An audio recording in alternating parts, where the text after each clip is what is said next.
우리는 더 큰 불황을 맞게 될 가능성도 있습니다. 팜스코TV 두 번째 시간, 팜스코TV의 정영철입니다.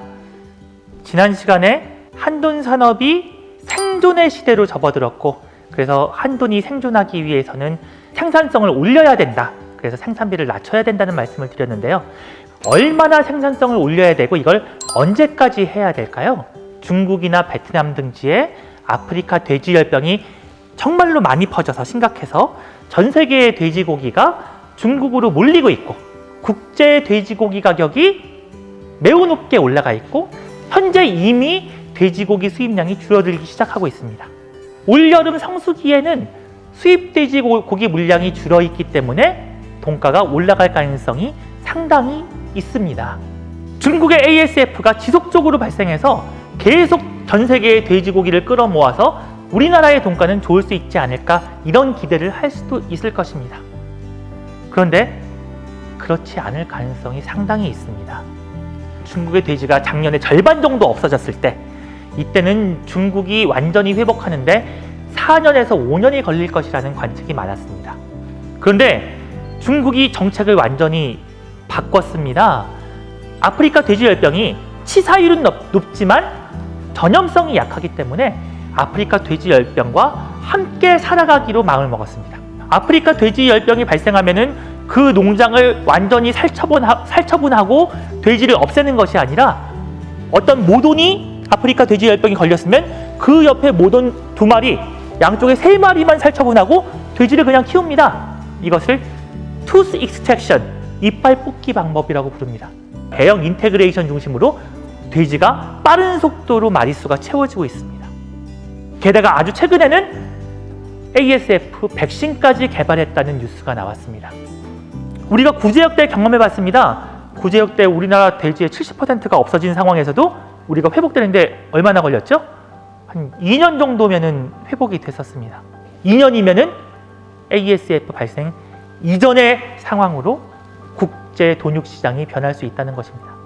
더 이상 중국이 그만큼 많은 돼지고기를 수입하지 않을 때, 중국에 공급하기 위해서 사육수를 늘려온 돼지고기 수출국들이 우리나라로 수출하기 시작한다 그러면 우리는 더 큰 불황을 맞게 될 가능성도 있습니다. 2년 내에 우리는 생산성을 높이고 생산비를 낮추는 일을 완수해내야만 합니다. 어느 정도까지 생산성을 올려야 될까요? 지금 대한민국 평균 생산성은 MSY 18두에 불과합니다. 연간 모돈당 출하두수가 18두 수준인 것이지요. 이때 이제 생산비가 현재 비용 구조로 통계청 기준이면 3,700원, 한돈 팜스 기준이면 4,000원입니다. 그 정도 수준일 때 MSY를 25두까지 끌어올려야 3,200원을 만들어낼 수 있습니다. 18두에서 25도, 엄청나게 큰 변화입니다. 불가능하다고 여기실 분도 아마도 계실 겁니다. 하지만 또 다르게 생각해보면, 우리가 수입해오는 바로 그 돼지, 바로 그 육종, 바로 그 종자를 가지고 대부분의 양돈 수출국들이 몇 년 전에 이미 도달한 성적입니다. 우리도 못할 이유가 없는 성적입니다. 대부분의 다산성 모돈들 총산 16두 이상의 능력을 가지고 있습니다. 다 발휘 못한다고 해도 14두만 해낸다고 한다면 실산자 수 13두에 이유두수 12두 정도 달성하게 되고, 모돈 회전율 2.25 회전을 하면은 PSY 27두를 달성할 수 있습니다. 여기에 지금 대한민국의 가장 심각한 것이 바로 이유 후 육성률입니다. 이후 후 육성률이 80%대 정도밖에 되지 않습니다. 거의 15%에서 20%의 돼지를 죽이고 있는데요.